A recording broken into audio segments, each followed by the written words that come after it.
What's up everyone, it's Ghost here, back with another video. Today's video is going to be about mistakes you are making within your settings.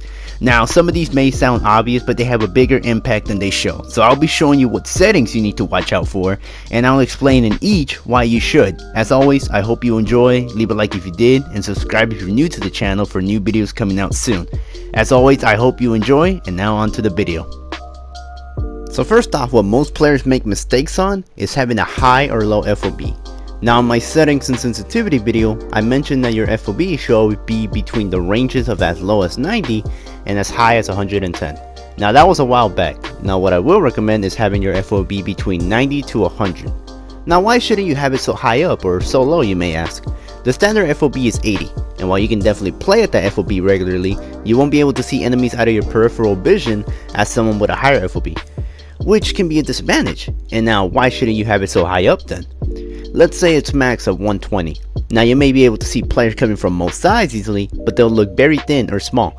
The same can be said about your crosshair. Basically, you'll have to do more micro adjustments or change up your sensitivity because it's harder to perfect aim on players in a high FOB, and hard to have great game sense or spot players with a low FOB in general. So why 90 to 100? So far, every pro player who's playing at the moment has their FOB between 90 to 100.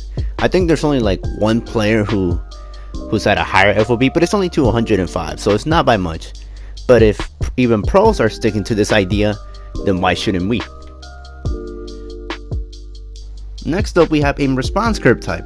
Now how is this a mistake?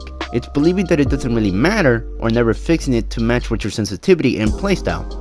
Now it affects your hipfire aim mainly, but also in a sense it also affects your crosshair placement, and by all means I will still only recommend using standard or dynamic for all players. More likely than not, you'll be one or the other, and give each one a test run before you feel like, oh, this is the one. Play a few matches or go to custom game and see how it works along with your sensitivity. Now if you are trying a new different aim response curve type than what you normally use, I would probably recommend switching up your sensitivity along with it, because not every person can play with a new aim response curve with the same sensitivity, so keep that in mind. But remember, if you do end up changing your sensitivity, then your ADS sensitivity will be different too. So I'll leave an equation, yeah I know right, math, but I'll leave one that basically shows you how to get the same ADS sensitivity even with a different X and Y, horizontal vertical sensitivity. Don't worry, it's not complicated by all means, even if it sounds like it. It'll be the same one I had in my settings and sensitivity video I put a while back. Now for our third topic, we have grounded mantle behavior. Now this should be set to manual. The reason for it is because it gives you more control of your movement. For example, if you have it set to automatic and you happen to jump shot nearby anything that can be mantled onto or over it, it will automatically make you mantle it. And to me, it's happened before when I don't mean to. I would try to jump shot and aim onto a player and accidentally mantle over something, which then makes me hip fire for a sec, giving the enemy a chance to kill me. Or another good example why you shouldn't have it on automatic is this clip from the CDL. Second guy there. It feels like they finally get one down, but there's another guy water steps that picks it up and they're immediately back into the blender. That's going to be 3 down though. This is their chance, but look at the number 8 still lurking. That's going to be Vivid, and they read it. They pick up Vivid outside of bedroom. They got off. Wait. You jumped off the objective. You got off of it. Wait, what? You jumped off of it. You mantled off of it.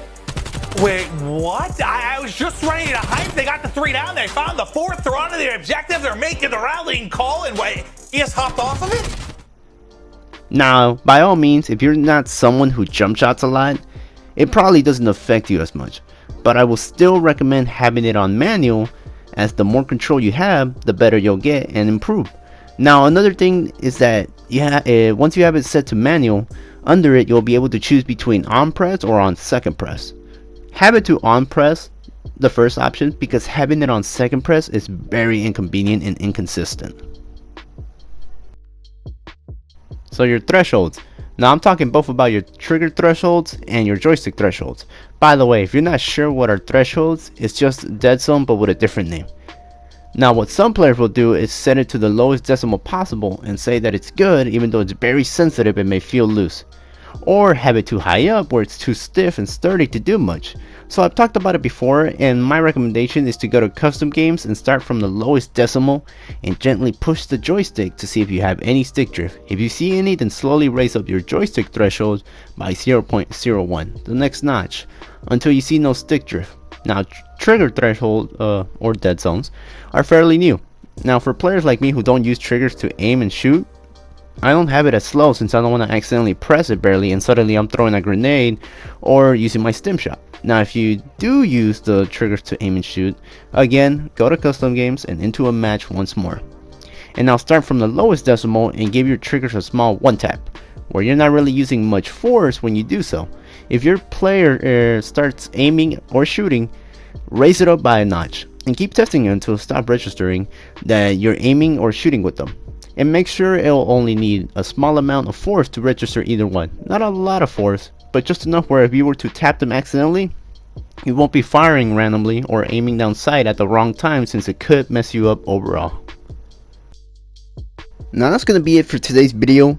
It's short, I know, I'm sorry about that, but if you want to see more or suggest a different video, then leave a comment below so I know what everyone would like. And as always, I hope you enjoy, and I'll see you guys next time. Peace.